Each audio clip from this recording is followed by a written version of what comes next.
As always, every Thursday, we do Better Business here on KPHJ with our friends from the Better Business Bureau. Joanne Deal from the BBB, serving Northeast and Central Louisiana, and the Arklatex joining us from Monroe today. And Joanne, it's Cybersecurity Awareness Month, and you might be owed a payout. That's might be some good news there. And this is a very interesting cybersecurity story because it's complicated. Cencora Inc. also does business as AmerisourceBergen Drug Corporation.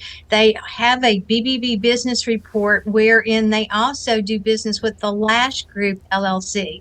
So they have denied that they are guilty of any wrongdoing, but there was a data breach which compromised the personal and protected health information of many individuals. So rather than pursue this in court and go through a large ruling, they have denied the data breach and they've agreed to settle. So individuals who received notice that their personal information was involved could qualify for as much as $5,000 per case. But you do have to submit a claim form in order to qualify.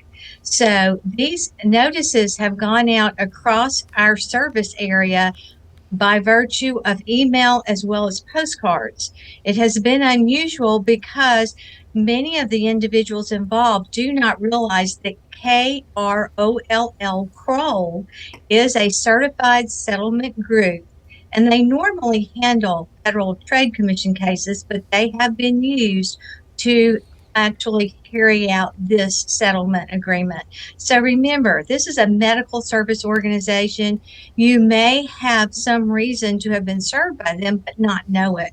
So remember that if you have questions about this, you can Google Cencora, C-E-N-C-O-R-A, Cencora Data Security Incident Settlement, and find out more about this case. It's kind of confusing.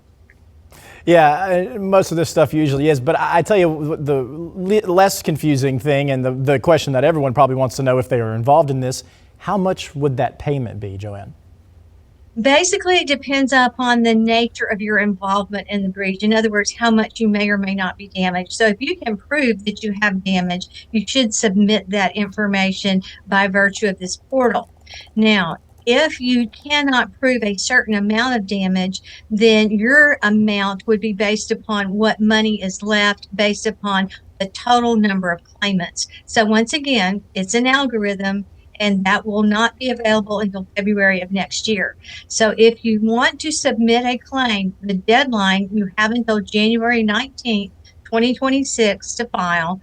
And if you want to be excluded, that would be December 18th. But the final ruling won't be until February 5th. And so it will be 90 days possibly until you get a settlement payment. And it's quite complicated. But again, many people don't know about Kroll, K-R-O-L-L. So if you have questions about this, be sure and go to the settlement website or give us a call at your local BBB, because we do business better and we help everyone else do that as well.